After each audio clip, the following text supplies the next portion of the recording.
Never ask anybody to do anything, if you want to be sure of his doing it, unless you give him an adequate motive for doing it. If I went down to the bank and wanted to borrow $10,000, what would be an adequate motive for the bank lending me that money? Two motives.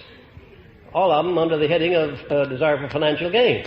Now, the bank would be delighted to loan me as much money as I could take away if I give them 3-for-1 security. Collateral. They want collateral, and they want the profit on that loan. That's what they're in business for. Now, there are other transactions not based upon the monetary motive. For instance, when a man asks the girl of his choice to marry him, what's the motive there? Love. Oh, sometimes. Theoretically, love, yes. Animal magnetism. Money. Well, isn't this interesting? I bet out of all the people sitting here, everyone would have a different idea or definition as to what the motive is when a man asks the girl of his choice to marry him and she accepts. Why does she accept him?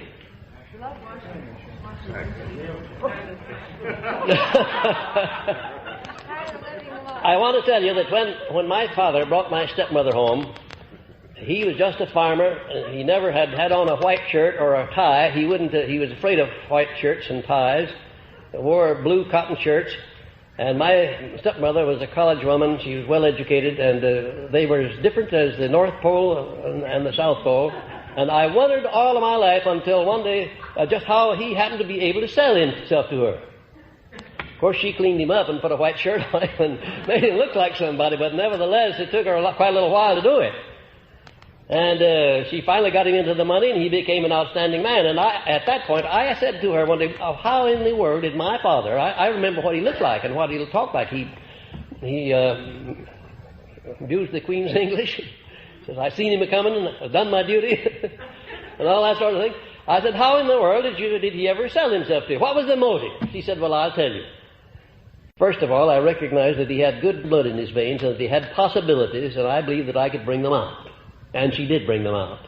If you had a definite major purpose, knew exactly what you wanted to do, had a mastermind alliance of people that could help you do it, and then had the sufficient faith to keep you going while you did it, don't you see that would be about all you would need? Why then do we need 14 additional principles, do you suppose? Well, I'll tell you why. We need 14 additional principles to induce you to make use of these three. You need personal initiative, you need imagination, you need enthusiasm. In other words, this philosophy is something like baking a cake. When you go to bake a cake, you don't put in just one ingredient. You put in a pinch of this and a pinch of that and a dash of the other thing, and then you put it in the stove and bake it. And if you took out any one of those ingredients, you wouldn't have the same kind of a cake. And it's the same way with this philosophy. You can't leave out any one of these 17 principles. It'd be just like taking a link out of a chain. You wouldn't have a chain anymore. You'd have two parts of a chain, but not a whole chain. And these other 14 principles are supporting principles of these three. Faith is a state of mind that has been called the mainspring of the soul, through which one's aims, desires, plans, and purposes may be translated into their physical or financial equivalent. And here are the fundamentals of faith. Now, when you speak of applied faith, ladies and gentlemen, we're talking about something vastly different from just mere belief. Applied, the word applied means what? Action. That's the action part of faith. And without action, faith is nothing but just daydreaming. And there are a lot of people, who believe in things, but they don't do anything about them. They are engaging only in daydreaming. Applied faith is an active faith. Now, the fundamentals of faith are, first of all, definiteness of purpose, supported by personal initiative and action. Action. The more action, the better. It means continuous action. Not only on your part, but on the part of those that may be cooperating with you or may be mastermind allies of yours. And next, a positive mind, free from all negatives such as fear, envy, hatred, jealousy, and greed, is essential. Mental attitude determines the effectiveness of faith. Mental attitude. Did you know that is a fact? The frame of mind that you're in when you go to pray determines what happens as a result of that prayer. There's no two ways about that. You can test it for your own selves and find out. I have no doubt you have. I have no doubt that you've had the experiences I've had of sending out prayers that didn't produce anything but a negative result. You've had that experience, haven't you? Yes. How many of you have had that experience? Oh, come on now, be modest. Do you suppose there ever was anybody that didn't have that experience at one time or another? I want to tell you that when you go to prayer, unless you have such absolute faith that whatever you are going after, that you're going to acquire, that you can see it in advance in your possession before you start asking for it, the chances are that the effect of your prayer is going to be negative. And next, a mastermind alliance with one or more people who radiate courage based on faith and are suited mentally and spiritually to one's needs in carrying out a given purpose. I'm talking to you now about the elements or the constituent parts or the premises that go into the business of applied faith. And next, recognition of the fact that every adversity carries with it the seed of an equivalent benefit, and temporary defeat is not failure until it has been accepted as such. Do you know where the majority of people fall down in connection with their application of their faith? It's when they're defeated, and they accept that defeat as being something they can't do anything about.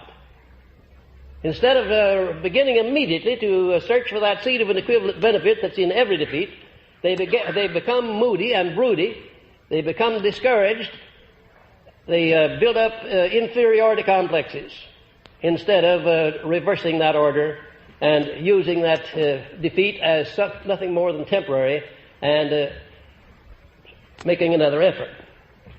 And next, the habit of affirming one's definite major purpose in the form of a prayer at least once daily. Now, the subconscious mind only knows what you tell it, or what you allow other people to tell it, or what you allow the circumstances of life to tell it. And it doesn't know the difference between a lie and the truth. It doesn't know the difference between a penny and $1 million. It accepts the things that you send over. And if you send over a predominating thoughts on poverty and ill health and failure, that's exactly what you'll get.